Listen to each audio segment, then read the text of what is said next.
I'll briefly look at this cam chart again. I don't really want to bore you with it, but on the other hand, anyone who's got one of these machines will find this useful, I think. Now, as I stated in my last video, this chart denotes all the teeth, if you like, or notches on each cam. Some are quite long notches, depending on what they do. Everything from 1 to 5 is all to do with the general process of the machine. It's cam movement, releasing the ball, that sort of stuff.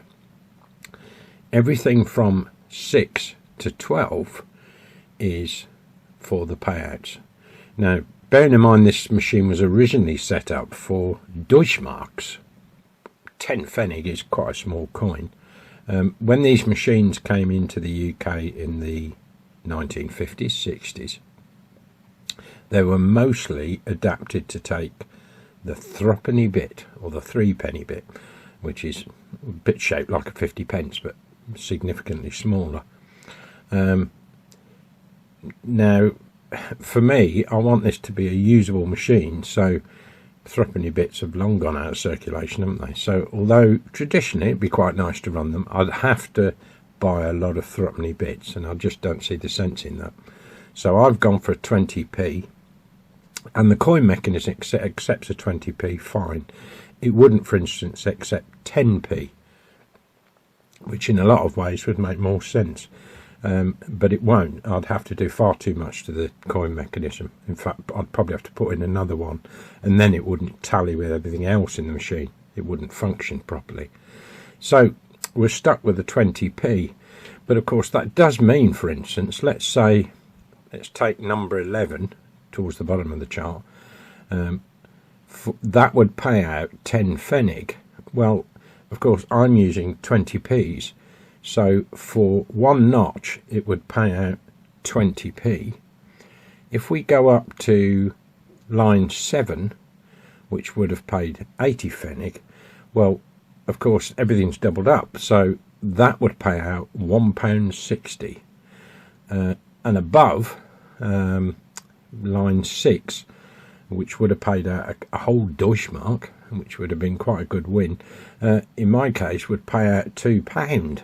So I've got to weigh up whether £2 is too great a payout in the scale of things. And if so, then cam 6, I could reduce the amount of teeth, because that's what's ultimately going to set how much is paid out through the payout tube. So that is where I'm up to, and I'm thinking of reducing it a little bit. So let's say the 80 Pfennig one, perhaps that could pay out £1, which would be 5 notches. That's what number 7 should be, 5 notches. Now oddly, I've got this odd cam which doesn't seem to fit the sequence at all, which has got 5 notches on it. So I will put that at number 7, because there isn't one there currently. It jumps from 6 to, well, no, it's 6, 7. I think number 8 is actually missing. So I could reuse 7 and swap out the one that's there, because it's one of the damaged cams as it goes. And then I've got 5 notches, so that would pay out about right. And then maybe for the top one, which is one Deutschmark, maybe we could make that £1.20. So that would require 6 notches. Yeah, 2 times 6. So I think really the way to do this is to print a 3D cam which has got the maximum amount of notches on it, and then if you want to change it, you can just simply file off the notches that you don't want. That might be the way to do it, rather than trying to make 5 or 6 separate cams all with different teeth. So in other words, I make a standard one with the maximum amount of teeth on, and you just simply remove the ones that you don't want. And that's the way I'm going to tackle this. I think it seems the simplest. So that's enough of the cam. and where we are with it, and anybody else that's got one of these will probably better understand it now. I haven't looked at the cam wheels on the stepper motors, but they seem to be functioning correctly as it goes. I don't think they're quite as complex as this, but there you go. 6 to 12 is the payouts, and change any of those teeth and it will change how many coins are dispensed. So literally for each notch it's 1 coin dispensed in the payout. 2 notches it will chuck out 2 coins. 4 notches it will chuck out 4 coins, regardless of whether they're pfennigs, threepenny bits or 20p's.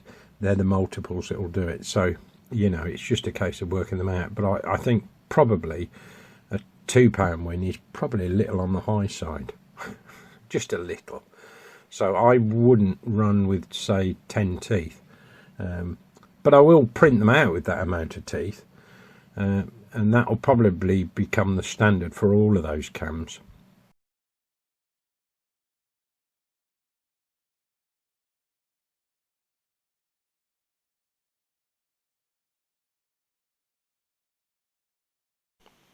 As I've bought a vinyl printer, I've bought a small pack of samples. They're not very expensive, these, quite cheap for what they are. And I get 10 different ones. They are random though, so I don't have a yellow in here. That red would be fantastic, bearing in mind the light shines through it. And I've got those LED bulbs.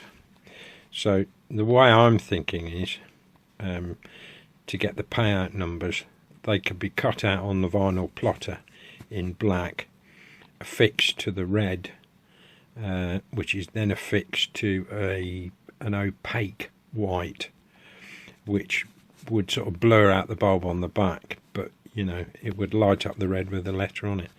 That's kind of the way I'm sort of thinking of it in my mind anyway. But I should get some more.